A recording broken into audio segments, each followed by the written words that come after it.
Frères et sœurs, est-ce que nous sommes prêts à rencontrer le Seigneur? Est-ce que nous sommes prêts à voir Jésus s'il revient? Si nous savons par exemple qu'il va revenir tout à l'heure, qu'est-ce que nous allons faire? Est-ce que nous sommes prêts? C'est justement moi j'aime beaucoup une histoire dans la source chrétienne qui nous raconte justement cette question qu'une catéchiste, elle a posé cette question aux enfants.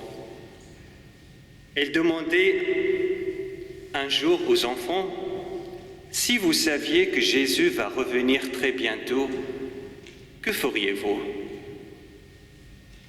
Alors les enfants se regardèrent, l'un dit, moi, j'irai vite prier.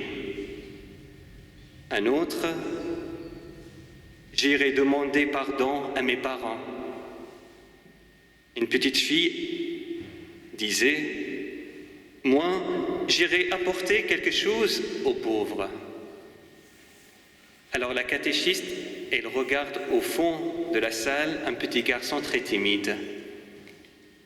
Et là, il lui posait la même question, alors toi, qu'est-ce que tu vas faire si tu savais que Jésus va revenir très bientôt? Alors l'enfant répondit simplement, je continue à jouer. Alors la catéchiste, elle est très surprise, cette réponse. Ah bon, tu continues à jouer? Il lui disait, oui. Parce que je fais déjà ce que Jésus aime. Je joue, je suis heureux, je ne fais de mal à personne. Alors, s'il revient, il me trouvera comme il veut que je sois. S'il revient, il me trouvera comme il veut que je sois. C'est ça, en fait, frères et sœurs, ce temps de l'Avent que nous commençons aujourd'hui. Ce temps de l'Avent, nous pouvons même comparaître, nous pouvons dire c'est comme un carême. Parce qu'il y a bien longtemps, nous considérons le temps de l'Avent un petit carême, un petit temps de carême, justement pour qu'il prépare notre cœur à renouveler notre vie, pour que nous soyons exactement l'image que Dieu désire que nous soyons. C'est ça, en fait, le sens de ce temps de carême. Et si nous avons fait attention, toutes les lectures, et surtout l'évangile d'aujourd'hui, nous avons déjà terminé la semaine dernière une année liturgique qui nous parlait de l'évangile, la fin de temps. Et aujourd'hui, nous commençons l'évangile selon saint Matthieu. Il nous dit exactement la même chose, la fin des temps, l'évangile de la fin des jours, justement pour que nous orientons notre regard vers le ciel. Nous orientons notre regard vers le but de notre vie, c'est le ciel. C'est quoi le ciel? C'est cette rencontre joyeuse avec le Seigneur. Comme disait sainte Faustine, je cite, elle disait bien que mon cœur sent qu'il est créé pour les hauteurs et rien ne l'intéresse des misères de cette vie. Car ma patrie, c'est le ciel. Et je crois en cela invinciblement, invinciblement. Ma demeure, c'est le cœur même de Dieu. Et si nous avons fait attention, toutes les lectures aujourd'hui, elles nous réveillent de cette réalité. Toutes les lectures, elles nous réveillent. Déjà l'appel d'Isaïe, quand il nous dit « Venez, montons à la maison du Seigneur, allons à la rencontre de Dieu vivant ». C'est comme s'il disait « Sortez-vous, sortez de vos habitudes, sortez de votre vie, sortez de tout ce qui vous encombre et allez maintenant, allez à la rencontre du Seigneur ». C'est ça ce qu'il nous disait, en gros, le prophète Isaïe dans la première lecture. Et c'est exactement les mêmes choses à peu près, avec d'autres mots, ce qu'il nous dit Saint Paul dans la deuxième lecture.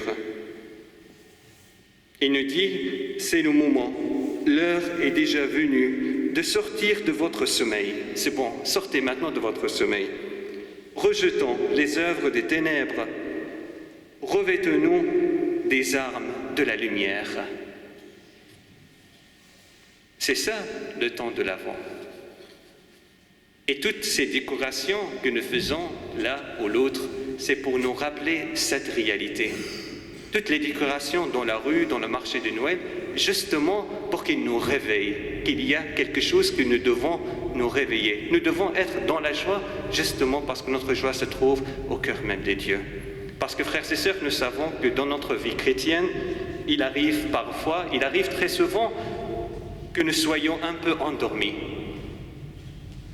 spirituellement, qu'on perde un peu de vigilance, de courage, être d'une certaine manière torpeur.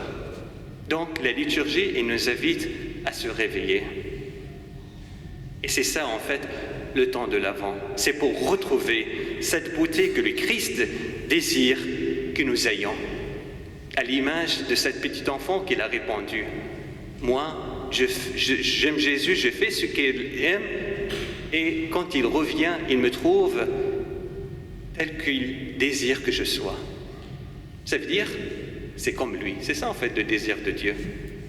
Quand il nous dit dans la Bible, soyez saints comme moi je suis saint, et il nous invite à la sainteté, ça veut dire, nous participons à la nature même de Dieu. Nous soyons dans la même nature que lui, éternellement. Donc, pour rentrer dans le temps de l'Avent, nous pouvons prendre quelques résolutions. Et nous pouvons tirer de son temps de l'Avent 3 résolutions que moi je vais essayer de faire, mais vous aussi vous pourriez le faire. Nous savons, frères et sœurs, dans le temps de l'Avent, il y a 3 personnages, 3 figures qui nous accompagnent tout au long de ce temps de l'Avent. Tout d'abord, il y a le prophète Isaïe. Ensuite, nous allons voir Jean le Baptiste. Et bien sûr, il y a aussi la Vierge Marie. Tout d'abord, le prophète Isaïe que nous pouvons et nous devons même demander et travailler à l'espérance, avoir l'espérance. Nous savons bien, frères et sœurs, ce prophète, le grand prophète Isaïe, c'est lui qui annonce la venue du Messie, qu'il a annoncé qu'il va venir un sauveur qui vient nous sauver. Justement, il a vécu dans un moment très difficile, c'était l'exil de Babylone, où tout le peuple d'Israël, il était exilé à Babylone. Et pendant ce moment difficile, il y a un prophète qui va crier, Dieu a entendu votre cri, il va venir, il va vous sauver. Là où vous êtes, il va venir, il y aura la victoire, il y aura l'espérance. Et c'est ça en fait que nous devons demander au Seigneur dans ce temps de l'Avent, c'est avoir l'espérance.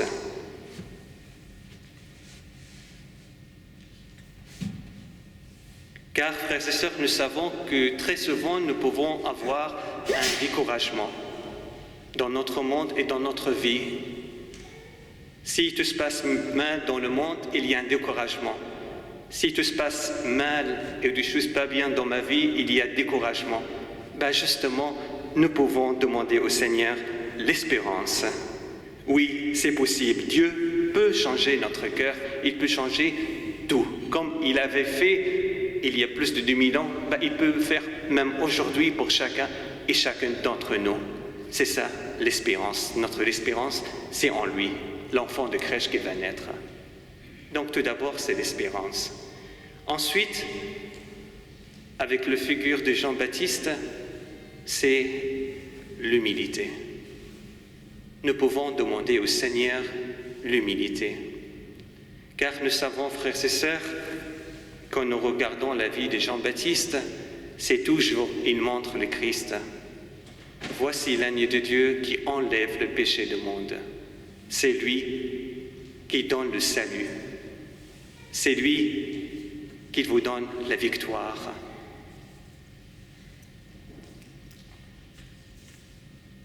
Et lorsqu'il rencontre Jésus, il se reconnaît petit et dit « C'est moi qui ai besoin d'être baptisé, pas toi ». C'est ça que nous pouvons avoir avec la figure de Jean-Baptiste, c'est l'humilité. Ça veut dire c'est toujours la gloire, c'est à Dieu, c'est à lui. Être humble. Donc d'abord c'est l'espérance, ensuite l'humilité. Et la troisième chose, frères et sœurs, pendant ce temps de l'Avent, comme nous allons fêter très bientôt le 8 décembre, l'Immaculée Conception, c'est la Vierge Marie. La Vierge Marie. Marie, nous savons bien, elle gardait tous ces événements et méditait dans son cœur.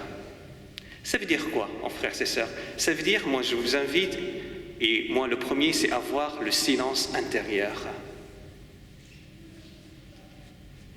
Le silence intérieur. C'est quoi ce silence intérieur? C'est avoir notre cœur disposé, que Dieu, il travaille dans notre vie. Quand nous regardons la Vierge Marie, tout d'abord, il y a un silence qui accueille. Au moment de l'Annonciation, quand l'ange Gabriel lui annonçait qu'elle sera la mère de Sauveur, qu'est-ce qu'il disait? Voilà, je suis la servante du Seigneur, que tout soit fait selon ta parole. Et il gardait toujours cette parole et méditait dans son cœur. Un silence qui médite, qui travaille le cœur. Au pied de la croix, il y a le silence qui participe avec la souffrance de Christ.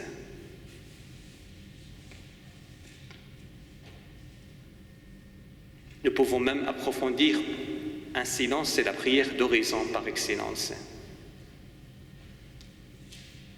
Ça veut dire être présent à celui qui est déjà présent. Donc, frères et sœurs, nous pouvons demander dans ce temps de l'Avent avoir l'espérance.